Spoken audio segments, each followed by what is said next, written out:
We are turning to the book of Galatians chapter 6 and verse 14, please.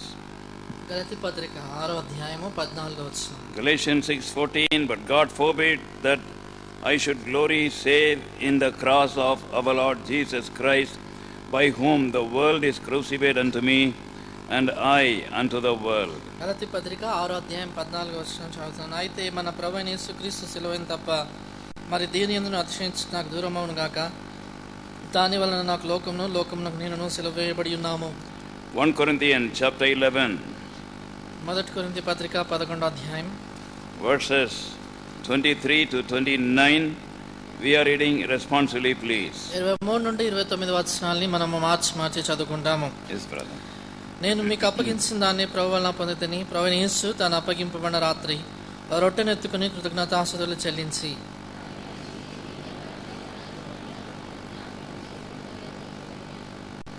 ఆ ప్రకారమే భోజనమైన పిమ్మట ఆయన పాత్రను ఎత్తుకుని, ఈ పాత్ర నా రక్తం వలన కృత నిబంధన, మీరు దీనిలో త్రాగునప్పుడల్లా నన్ను జ్ఞాపకం చేసుకుంటే దీన్ని చేయడం చెప్పాను.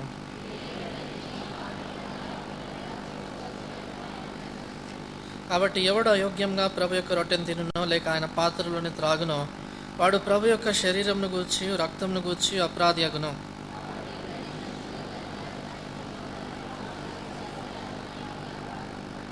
ప్రభు శరీరం అని వివేచింపక తిని త్రాగువాడు తనకు శిక్షావిధి కలుగుటకే తిని త్రాగుచున్నాడు.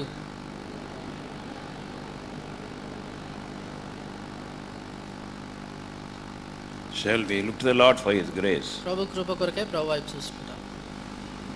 Our loving Heavenly Father, in the exalted name of Lord Jesus Christ, we draw nigh Thy presence in this very solemn hour with worship, thanksgiving and adoration.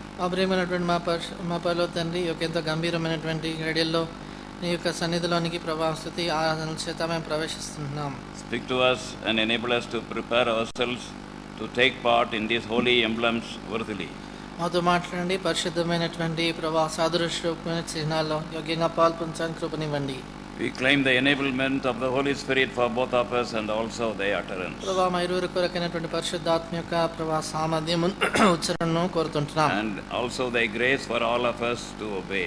ప్రభా మా అందరూ కూడా లోబడటానికి కావాల్సిన కృపను మీరు We అనుగ్రహించండి. give thee all the glory, pray with thanksgiving in the exalted name of our Lord and Savior Jesus Christ. సమస్త మహిమ మీకు ఆరోపిస్తూ హెచ్చించినటువంటి యేసుక్రీస్తు ప్రభువారి యొక్క నామమున ప్రార్థించి వేడుచున్నాం తండ్రి. The emblems on the Lord's table, the bread and the grape juice, they speak about the cross of Lord Jesus Christ. ఇక బల్లపై ఉంచబడిన ప్రభు బల్లపై ఉంచినటువంటి చిహ్నాలు అంటే రొట్టె ద్రాక్షరసము యేసుక్రీస్తు ప్రభువారి యొక్క శరీరం ఆయన యొక్క రక్తమును మనకు జ్ఞాపకం చేస్తా ఉన్నాయి. About his body which was broken for you and me on the cross, and his blood shed for you and me. నీ కొరకై ఆయన శరీరము శిలువ పైన విరగొట్టబడిందని, తర్వాత ఆయన రక్తము నీ కొరకై నా కొరకై చిందించబడిందని జ్ఞాపకం చేస్తా ఉన్నాయి. And this cross in English is a 5-lettered word. English లో క్రాస్ అనేటువంటి మాట చూసినట్లయితే 5 అక్షరాలు కలిగినటువంటిది. So they are speaking to us 5 facts to help us to take part in the Lord's table worthily, to prepare us for his soon coming. కాబట్టి ప్రభు యొక్క రాకడలో యోగ్యంగా పాలు పొందటానికి కొరకై ఆయన యొక్క త్వరగా వచ్చే రాక కొరకు సిద్ధంగా ఉండటానికై 5 సత్యాలని సంగతి మనకు తెలియజేస్తా ఉంది. First of all, this table speaks about cure. మొట్టమొదటిగా ఈ బల్ల స్వస్థతను గురించి మాట్లాడుతుంది. And there is one disease the humanity without any country and creed or any differences have taken part, and that disease can be cured by the blood of the Lord Jesus Christ. ఇక్కడ ఎలాంటి జాతి లేకపోతే దేశము, ఎలాంటి భేదభావాలు, సంస్కృతి లాంటివి లేకుండా ప్రతి వారు కూడా కలిగి ఉండేటువంటి ఒక వ్యాధి ఉంది. ఆ వ్యాధిని కేవలం యేసు ప్రభువారి యొక్క శిలువ మాత్రమే స్వస్థపరచగలిగింది. And in Numbers chapter 21 and verse 9, సంఖ్యాకాండము 21వ అధ్యాయం 9వ వచనములో, Numbers chapter 21 verse 9, సంఖ్యాకాండము 21:9 yes brother. చదువుతాం, గమనించండి. కాబట్టి మోషే ఇత్తడి సర్పం ఒకటి చేయించి స్తంభం మీద దాన్ని పెట్టెను. అప్పుడు సర్పకాడు తిన్న ప్రతివాడును ఆ ఇత్తడి సర్పం నిదానించి చూచినందున బ్రతికిను. And we find that these disobedient rebelling Israelites were bitten by snakes, serpents, and that is why Moses had to make the likeness of a serpent and put it on a pole, and this brazen serpent, whoever looked, they were cured of the poison of the serpent. కాబట్టి ఇక్కడ మనం ఈ సందర్భాన్ని గమనించినట్లయితే అవిధేయులైనటువంటి ఇశ్రాయేలును ఈ యొక్క సర్పములు కాటు వేస్తున్న సమయంలో దేవుడు మోషేతో మాట్లాడాడు. ఇత్తడి సర్ప రూపమును ఒకటి చేయించి నిలబెట్టమన్నాడు. ఎవరైతే ఆ యొక్క సర్పమును ఇత్తడి సర్పాన్ని చూస్తారో వారు స్వస్థత పొందుతారు అని చెప్పాడు. The Lord Jesus Christ quoted this when he spoke about his going to the cross. యేసుప్రభువు వారు తన శిలువకు వెళ్ళినటువంటి దాని గురించి ఈ సందర్భాన్ని సాదృశ్య రూపకంగా చెప్పాడు. We find in John's Gospel chapter 3 verses 14 and 15. ఈ విషయాన్ని మనం యోహాను సువార్త 3వ అధ్యాయము 14-15 వచనాల్లో చూస్తాం. John 3 verses 14 and 15. యోహాను సువార్త 3వ అధ్యాయము 14-15 వచనాలు. అరణ్యములో మోషే సర్పమును ఎలాగెత్తెనో అలాగే విశ్వసించు ప్రతివాడును నశింపక ఆయన ద్వారా నిత్య జీవం పొందినట్లు మనుష్య కుమారుడు ఎత్తబడవలెను. We are asked to take part in the Lord's table regularly every Lord's day, and we have to search our life before taking part so that we can worthily take part and prepare ourselves to be taken when he comes. చూడండి, మనం ప్రతి ప్రభు ఆదివారాన కూడా ఈ రీతిగా ప్రభు వల్ల పాలు పొందాలని కోరబడతా ఉంటాము. యోగ్యమైనటువంటి విధానంలో మనం క్రమంగా పాలు పొందాలని కోరబడుతున్నాం. ఎందుకంటే ప్రభు వచ్చినప్పుడు మనం ఎత్తబడడం కొరకై సిద్ధంగా ఉండడానికై. And the first characteristics of a person worthy to be raptured is the disease of sin must be cured by a look of simple faith on the cross. చూడండి, ఒక మన సంఘం ఎత్తబడే సమయంలో తాను కూడా ఎత్తబడాలని కోరుతున్నటువంటి వ్యక్తిలో ఉండాల్సిన యోగ్యత ఏంటంటే ఈ యొక్క పాపమైనటువంటి రోగము నుంచి స్వస్థత పొందాలి. సరళమైనటువంటి చూపు శిలువ వైపు చూడటం ద్వారా. And the question is, have you looked at the cross any time in your life with repentance and simple faith for salvation? కాబట్టి నీ ప్రశ్నకి ఏంటంటే నీ జీవితంలో ఎప్పుడైనా కూడా యేసు ప్రభువును సరళమైన విశ్వాసం నుంచి పశ్చాత్తాపడి నమ్మకం ఉంచడం ద్వారా ఇలాంటి ఒక మరి రక్షణలో నువ్వు వచ్చావా అని అడుగుతా ఉంటున్నా. We are not asking you how healthy you are, but we are only asking you, have you cured of your disease of sin? కాబట్టి నువ్వు ఎంత ఆరోగ్యవంతుడు అనేటువంటి ప్రశ్న నీకు వేయట్లేదు, కానీ నీ పాపం అనేటువంటి వ్యాధి నుంచి నువ్వు స్వస్థత పొందావా అనేటువంటి ప్రశ్న నిన్ను అడుగుతా ఉంటున్నా. The second thing about this cross, the second letter starting with R, is redemption. తర్వాత ఈ యొక్క శిలువలో ఉన్నటువంటి రెండవ సంగతి R అనే అక్షరంతో విమోచన అనేటువంటి సంగతి చూస్తున్నాం. This redemption is simply deliverance from slavery. చూడండి, విమోచన అంటే సామాన్యంగా చెప్పాలంటే బానిసత్వంలో నుంచి విడుదల.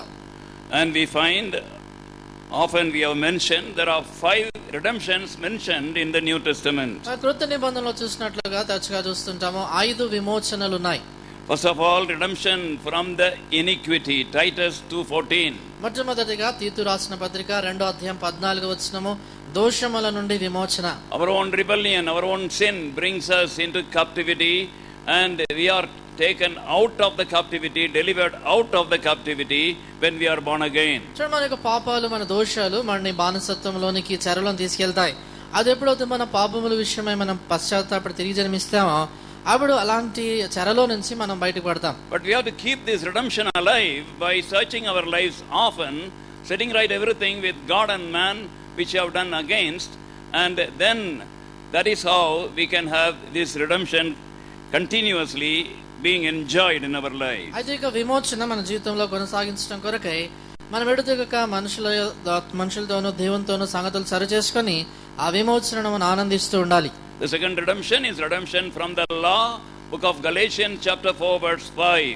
రెండవ విమోచన గలతీ పత్రిక 4వ అధ్యాయం 5వ వచనంలో ధర్మశాస్త్రము నుండి విమోచనం. The Lord Jesus Christ has fulfilled all the law on our behalf. యేసుక్రీస్తు ప్రభువారు మన పక్షాన ధర్మశాస్త్రాన్ని అంతటిని కూడా ఆయన నెరవేర్చాడు. No practice of the law, no days of the law, no bindings of the Lord is for us, because the Lord Jesus Christ fulfilled all the law on your behalf and my behalf when we are born again. చూడండి, మనం ఎప్పుడైతే తిరిగి జన్మించామో అప్పుడు ఈ ధర్మశాస్త్ర సంబంధమైనటువంటి శాపం నుంచి విడుదల పొందిన కారణం చేత ఈ ధర్మశాస్త్ర ఆచారాలు, ధర్మశాస్త్ర పాటించేటువంటి సంగతుల నుంచి పూర్తిగా మనం విడుదల పొందాం. But we have the law of Christ departing from iniquity. అయితే మన లోపల క్రీస్తు యొక్క ధర్మశాస్త్రం ఉంది. అదేంటంటే పాపము నుంచి లేక దోషము నుంచి తొలగిపోయేటువంటి ధర్మశాస్త్రం. And then the third redemption is redemption from every kind of curse. తర్వాత మూడవ విమోచన ప్రతి రకమైనటువంటి శాపము నుండి విమోచనం. And we find it in Galatians chapter 3 verse 13. ఈ విషయాన్ని మన గలతీ పత్రిక 3వ అధ్యాయం 13వ వచనంలో చూస్తున్నాం. And there is no more curse, whether the curse the human beings curses or any other curse. No curse, because the curse is dealt with by our Lord by hanging midway between the heaven and the earth on the cross. చూడండి, యేసుక్రీస్తు ప్రభువారు ఆయన శిలువ మీద ఆకాశానికి భూమి మధ్యలో వేలాడడం ద్వారా శాపమునంతా తొలగించిన కారణం చేత ఇప్పుడు ఏ మనుషులు శపించినా లేకపోతే ఎలాంటి శాపము మన మీద వారు పలికినా కూడా శాపాలేవి కూడా మనపై పనిచేయవు. And then we find redemption fourthly from the tradition, vain traditions we have received from our forefathers. ఈ విమోచన నాలుగోదిగా చూసినట్లయితే పితృ పారంపర్యమైనటువంటి ఇలాంటి ఆచారాల నుంచి, వ్యర్థమైన ఆచారాల నుంచి విమోచనం. 1 Peter 1 chapter 18 verse 19. మొదటి పేతురు 1:18-19 వచనాలు. We are not redeemed by silver and gold, but by the precious blood of the Lord Jesus Christ from the vain traditions of our forefathers. మన వెండి బంగారముల వంటి క్షేమైన వస్తువుల చేత విమోచన పొందలేదు గాని యేసుక్రీస్తు ప్రభువారు చిందించిన అమూల్యమైనటువంటి రక్తము చేత విమోచనం పొందాము ఈ పితృ పారంపర్యమైనటువంటి వ్యర్థ ప్రవర్తనల నుంచి. We may be saved and we may be baptized.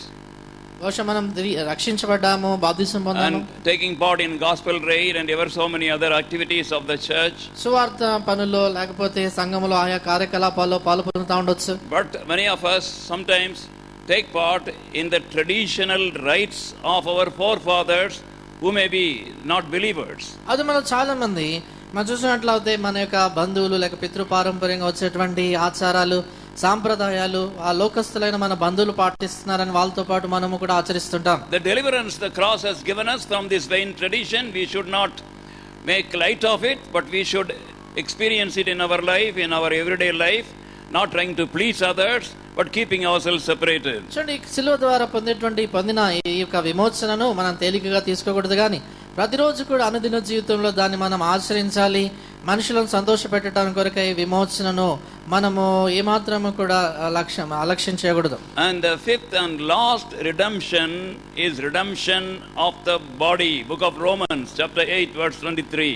చివరిదిగా ఐదవ విమోచన చూసినట్లయితే రోమా పత్రిక 8:23 వచనం ప్రకారముగా శరీరం యొక్క విమోచన. Because now we are under the slavery of our human body. ఎంచేతంటే ఇప్పుడు మన మానవ శరీరము యొక్క బానిసత్వములో మనం ఉన్నాం. Old age comes. వృద్ధాప్యం వస్తుంది. And weaknesses with the old age and also diseases. వృద్ధాప్యంతో పాటు బలహీనతలు, వ్యాధులు కలుగుతూ ఉంటాయి. And some of us have handicaps because of various infections, diseases. వాళ్ళు కొంతమంది ఆయా వ్యాధులను బట్టి, ఆయా అంటు వ్యాధులను బట్టి అంగవైకల్యం కలిగినటువంటి వాళ్ళుగా, బలహీనతలు కలిగినటువంటి వారుగా ఉన్నారు. So far, as long as we are in this world, at present, we are not redeemed from the limitations of our body. చూడండి, ఎంతవరకు అయితే మనం ఈ లోకములో ఉంటామో అంతవరకు కూడా ఈ శరీరములో ఉన్నటువంటి హద్దుబాటులను మనం దాటి వెళ్ళలేము. When the Lord Jesus Christ is going to come in the mid-year, అది యేసుక్రీస్తు ప్రభువారు మధ్యాకాశంలో ఆయన వచ్చే సమయంలో those of us watching for him, waiting for him, ఎవరమైతే మనం ఆయన కొరకే కనిపెట్టుకుంటా ఉన్నామో, ఆయన కొరకు ఎదురు చూస్తా ఉంటున్నామో, those of us purifying ourselves and befitting his likeness, ఎవరమైతే మనం పవిత్రపరచుకుంటా ఉన్నామో, ఆయన యొక్క సారూప్యంలోనికి మార్పు చెందటానికి ప్రయత్నిస్తా ఉన్నామో, and shunning all the sins and living a victorious life, అన్ని పాపాలను కూడా విడిచిపెట్టి విజయవంతమైనటువంటి జీవితాన్ని జీవిస్తా ఉన్నామో, we will hear his shout, అప్పుడు ఆయన కేక మనం వింటాం.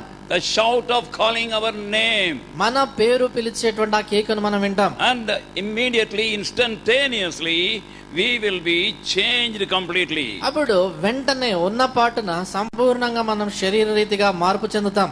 And we will receive a body which is immortal, which is glorified, which is heavenly. చూడప్పుడు అమర్త్యమైనటువంటి దేహాన్ని, పరలోక సంబంధమైన మహిమపరచబడినటువంటి దేహాన్ని మనం పొందుతాం.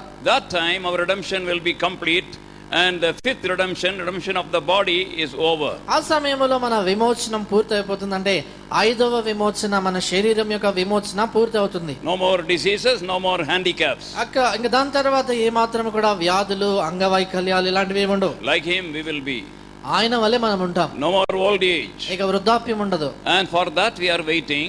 దాని కొరకు ఎదురు చూస్తున్నాము. And that is why with these 5 kinds of redemption in our mind, we keep ourselves ready for his coming. కాబట్టి ఇక 5 రకములైనటువంటి విమోచనలు మన మనసులో కలిగినటువంటి వారమై ఆయన రాకడ కొరకే మనం సిద్ధంగా మనం ఉంచుకోవాలి. Thirdly, the letter O speaks about oneness. మూడవ అక్షరము ఓ అనేటువంటిది ఐక్యతను గురించి మాట్లాడుతుంది. We want to read book of Ephesians. ఎఫెసీ పత్రిక and chapter 2 రెండో అధ్యాయం and book of Ephesians chapter 2 verse 16. ఎఫెసీ పత్రిక రెండో అధ్యాయం 16వ వచనం. That he might reconcile both unto God in one body by the cross, having slain the enmity thereby. ఎఫెసీ 2:16 చదువుతున్నాం, గమనించండి. తన శిలువలో వలన ద్వేషమును సంహరించి దాని ద్వారా వీరిద్దరిని ఏక శరీరముగా చేసి దేవునితో సమాధానపరచవలని లాగు చేసెను. So the cross, if it works deeply in me after my experience of salvation, it should save me from every bitterness, every unforgiving nature, and also I must be able to accept one another.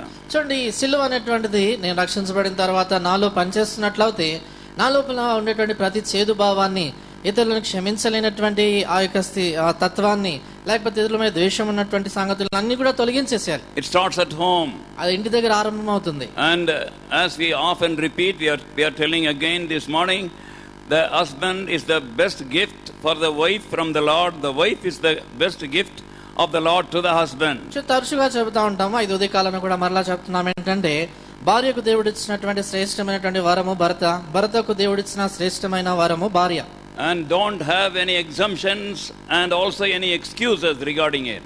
ఈ విషయమై ఏమాత్రం కూడా మరి సాకులు కానీ లేకపోతే ఇలాంటి విస్మరించడం చేయకూడదు. And as this day of resurrection, important day celebrated throughout the whole world, talking about the resurrection of the Lord Jesus Christ, we also must be ready around the Lord's table to confess our differences and to have unity first in our family. గమనించండి, సర్వలోకము కూడా యేసు ప్రభువు వారి యొక్క పునరుద్ధానమని జరుపుకుంటున్నటువంటి ఈ యొక్క దినాన మనం కూడా ప్రభు బల్ల చుట్టూ వచ్చినప్పుడు మన పాపములను మనం ఒప్పుకునేటువంటి వారంగా ఉండాలి. ప్రత్యేకంగా భేదభావాలు, కుటుంబంలో ఎలాంటి భేదభావాలు ఉండకుండా మనం చూసుకోవాలి. As far as we are concerned, we forgive everybody. We don't wait for anybody to ask forgiveness. And we have to keep ourselves ready for his coming. చూడు, మన మట్టుకు అయితే మనం అందరినీ కూడా వాళ్ళ క్షమాపణ అడగక మునుపుగానే క్షమించేస్తాము. క్షమించిన తర్వాత ఆయనకు రాకడ కొరకై మనం సిద్ధపరచుకునేటువంటి వాళ్ళంగా మనం ఉండాలి. We don't talk about others' failures. We don't think about others' failures. మనం ఇతరుల యొక్క పతనాలు లేకపోతే వారి పొరపాట్ల గురించి మాట్లాడకూడదు, వారి యొక్క పొరపాట్ల గురించి ఆలోచించకూడదు. And if we want to enjoy the fullness of the Holy Spirit, పరిశుద్ధాత్మ యొక్క సంపూర్ణత మనం అనుభవించాలనుకుంటున్నట్లయితే the only way is to keep the unity, the oneness at home and in the church. ఒకే ఒక మార్గం ఏంటంటే ఐక్యత కాపాడుకోవాలి, ఇంటి యొద్ద ఐక్యత, సంఘములో ఐక్యత. And Psalms 133 verses 1 to 3. కీర్తనలు 133 1 నుండి 3 వచనాలు. Psalm 133. కీర్తనలు 133 1 నుండి 3. Yes, please. సహోదరులు ఐక్యత కలిగి నివసించడం ఎంత మేలు, ఎంత మనోహరము. అది తల మీద పోయబడి అహరోను గడ్డము మీదుగా కారి అతని అంగీల అంచు వరకు దిగజారిన పరిమళ తైలము వలె నుండును. సియోను కొండల మీదకి దిగివచ్చు హెర్మోను మంచు వలె నుండును. ఆశీర్వాదమును శాశ్వత జీవమును అచ్చడుండవలని యెహోవా సెలవిచ్చి ఉన్నాడు. And where people dwell in unity without difference of high or low, rich or poor, educated, uneducated, and all without any difference, when we come together under the headship, there the Lord commendeth his blessing. చూడండి, ఈ స్థలంలో అయితే ఇలాంటి గొప్ప వాళ్ళని, బీదవారని, చదువుకున్న వారని, చదువులేని వారని, లేకపోతే ఉన్నతమైనటువంటి వారని, తక్కువ వారనేటువంటి భేదభావాలు లేకుండా కలిసి ఆయన శిరసత్వం కింద వస్తారు. అక్కడ దేవుడు తన ఆశీర్వాదాన్ని ఆజ్ఞాపిస్తాడు. If you want to look at the first meeting of the church in the New Testament, క్రొత్త నిబంధనలో సంఘము కూడుకున్నటువంటి మొదటి సందర్భాన్ని మనం గమనించినట్లయితే, and it is not the preaching meeting. అక్కడ బోధించేటువంటి కూడిక కాదు. I hope you are listening. మీరు వింటున్నారు అనుకుంటాను. The first meeting in the New Testament is not the preaching meeting, it is the prayer meeting. గమనించండి, క్రొత్త నిబంధనలో ఉన్నటువంటి మొట్టమొదటి కూడిక వాక్య బోధనకు సంబంధించింది కాదు, కానీ ప్రార్థన చేసేటువంటి ప్రార్థనా కూడిక. And when we think about that prayer meeting, ఆ ప్రార్థన కూడికను గురించి మనం ఆలోచించినప్పుడు, Book of Acts chapter 1 అపొస్తలుల కార్యాలు 1వ అధ్యాయం verses 13 and 14. 13 14 వచనాలు. Verses 13 and 14. 13 14. వారు పట్టణంలో ప్రవేశించి తాము బస చేయుచున్న మేడగదిలోనికి ఎక్కిపోయిరి. వారెవరనగా పేతురు, యోహాను, యాకోబు, ఆంద్రేయ, ఫిలిప్పు, తోమా, బర్తలోమయి, మత్తయి, అల్ఫై కుమారుడగు యాకోబు, జలోతే అనబడిన సీమోను, యాకోబు కుమారుడగు యూదా అనువారు. వీరందరూ వీరితో కూడా కొందరు స్త్రీలను, యేసు తల్లి అయిన మరియయు ఆయన సహోదరులను ఏక మనస్సుతో ఎడతెగక ప్రార్థన చేయుచుండిరి. They came with one accord, with oneness. వారు ఏక మనస్సుతో, వారు ఏక భావంతో వచ్చారు. And this Peter was educated, but Peter was not educated, illiterate, but Matthew was educated. గమనించండి, పేతురు అయితే చదువులేనటువంటి పామరుడు, అయితే మత్తయి గమనించినట్లయితే చదువు ఉన్నటువంటి విద్వాంసుడు. And Peter was old, but John was young. పేతురు గమనించినట్లయితే ఆయన వృద్ధుడుగా ఉన్నాడు, యోహాను అయితే యవనస్తుడు. And there were relatives, there were no people who were strangers. అక్కడ ఒకరికొకరు బంధువులుగా ఉన్నవారు ఉన్నారు, తర్వాత బంధువులు కాని వారు ఉన్నారు. We find the names of Peter and Andrew and also John and James are relatives. అక్కడ మనం గమనించినట్లయితే పేతురు, తర్వాత ఆంద్రయ్య వాళ్ళు బంధువులు, తర్వాత యాకోబు, యోహానులు బంధువులు. Others didn't say, oh, they are relatives, they will connive with each other, they will plan. కాబట్టి మిగతా వాళ్ళు వీరిద్దరు కూడా బంధువులు, అన్నదమ్ములు కాబట్టి వాళ్ళు సొంత సంగతులు చూసుకుంటారు, కలిసి వాళ్ళు చేసుకుంటారు అని అనలేదు. Matthew worked for the Roman government before he came to the Lord Jesus Christ, Zelotes Simon, and he worked for the guerrilla group against the Roman government. గమనించండి, మత్తయి చూసినట్లయితే ఆయన ప్రభు వారికి యుద్ధకు రావడానికి మునుపుగా రోమా ప్రభుత్వం కొరకై పనిచేసినటువంటి వాడు. జలోతే అనబడినటువంటి యొక్క యాకోబు చూసినట్లయితే రోమా ప్రభుత్వానికి వ్యతిరేకంగా పనిచేసినటువంటి తీవ్రవాద గుంపులో ఉండినాడు.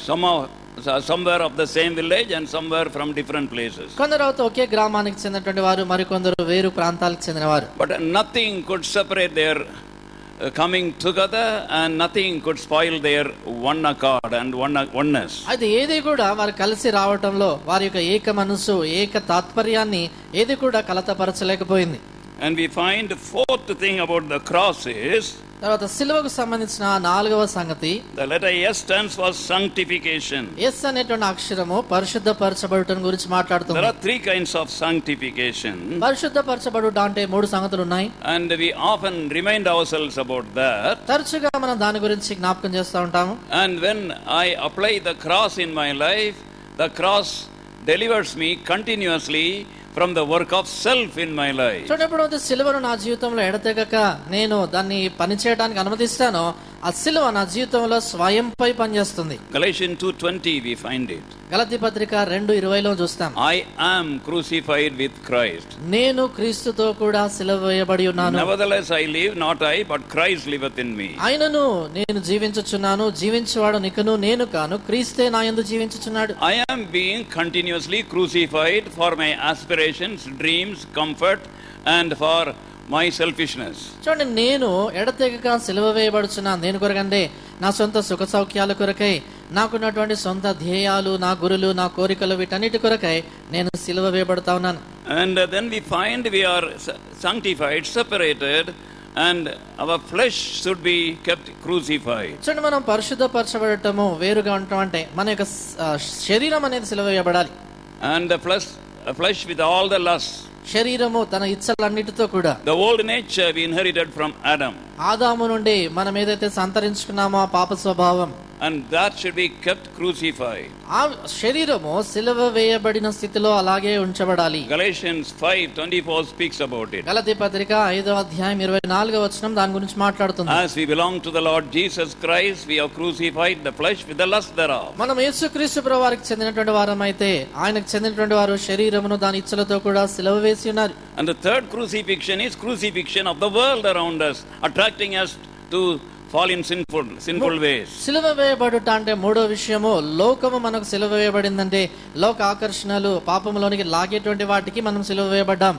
And we have to keep on being crucified in these three areas in our life. కాబట్టి మా జీవితంలో ఈ మూడు విషయాల్లో కూడా ఎడతెగక సిలువ వేయబడే అనుభవం గుండా మనం వెళ్ళాలి. How to be crucified? అది ఏ రీతిగా సిలువ వేయబడాలి? Not by fasting, not by long prayer. ఉపవాసం ఉండడం ద్వారా, దీర్ఘ ప్రార్థనల ద్వారా కాదు. The moment we are born again, these three things have happened already in our individual life. గమనించండి, ఏ క్షణాన్నైతే మనం తిరిగి జన్మించామో వ్యక్తిగతమైనటువంటి మన జీవితాల్లో ఈ మూడు సంగతులు అప్పుడే జరిగిపోయినాయి. We have to remind ourselves and we have to claim this union with the cross. అయితే మనం ఈ విషయాన్ని జ్ఞాపకం చేసుకుని సిలువతో ఉన్నటువంటి మన ఐక్యతను మనం కోరుకోవాలి. Without sanctification, without separation from these three things practiced by us, we cannot take part in the Lord's table. చూడండి, పరిశుద్ధపరచబడకుండా ఈ మూడు సంగతుల నుంచి వేరుగా మనము సిలువ వేయబడిన స్థితిలో జీవించకపోయినట్లయితే ఆ ప్రభు బలలో మనం పాలు పొందలేం. Let us ask the Lord, Lord, prove me, judge me, show me where I have compromised with things. కాబట్టి ప్రభుని అడుగుదాం మనం, ప్రభా ఎక్కడ నేను తప్పిపోయాను, ఎక్కడ ప్రభా నేను సంగతులతో రాజీ పడ్డాను, నాకు చూపించండి, నన్ను పరిశీలించండి, పరీక్షించండి అని. And let us set right with the Lord Jesus Christ యేసుక్రీస్తు ప్రభువారితో సంగతులు సరి చేసుకుందాం and confess, and we decide to forsake. ఆ రీతిగా మనం వాటిని ఒప్పుకొని విడిచిపెడతానని తీర్మానించుకుందాం. Fifthly, this table speaks about sovereignty. తర్వాత ఐదోదిగా సార్వభౌమత్వాన్ని గురించి సిలువ మాట్లాడుతుంది. That which starts with the cross will go on to the crown. చూడండి, ఏదైతే సిలువతో ఆరంభం అవుతుందో అది సింహాసనం వరకు చేరుతుంది. We find it in book of Psalms chapter 22. We have meditated here during worship, and the Psalm 22 speaks about the sufferings of the cross. చూడండి, మనము ఆరాధన సమయంలో కీర్తన 22 ధ్యానం చేశాము. 22వ కీర్తన సిలువను గురించి మాట్లాడుతుంది. When we accepted the cross personally at the time of salvation in our individual life, ఎప్పుడైతే మన వ్యక్తిగత జీవితంలో వ్యక్తిగతంగా సిలువను మన జీవితంలో అంగీకరించామో, then chapter 24 one day is going to become true. అప్పుడు 24వ కీర్తన మన జీవితాల్లో ఒక దినం నిజమవుతుంది. And we will be with the Lord forever. అక్కడ ప్రభుతో పాటు మనం సదాకాలం ఉంటాం, Rule with him, ఆయనతో పాటు వెళ్తాం, having our crowns, అక్కడ మన కిరీటాలు కలిగి our ఉంటాం, rulership. మనము ఏలేటువంటి వారుగా ఉంటాం. So that is what this cross is speaking about. కాబట్టి ఈ విషయాన్ని సిలువ మాట్లాడుతుంది. And we are going to rule with him, so we must be able also to suffer with him now. చూడండి, ఆయనతో పాటు మనం పరిపాలిస్తాం కాబట్టి ఇప్పుడు మనం ఆయనతో కూడా శ్రమ పడటానికి మనం సిద్ధపడాలి. May the Lord help us to search our hearts and take part in these emblems worthily.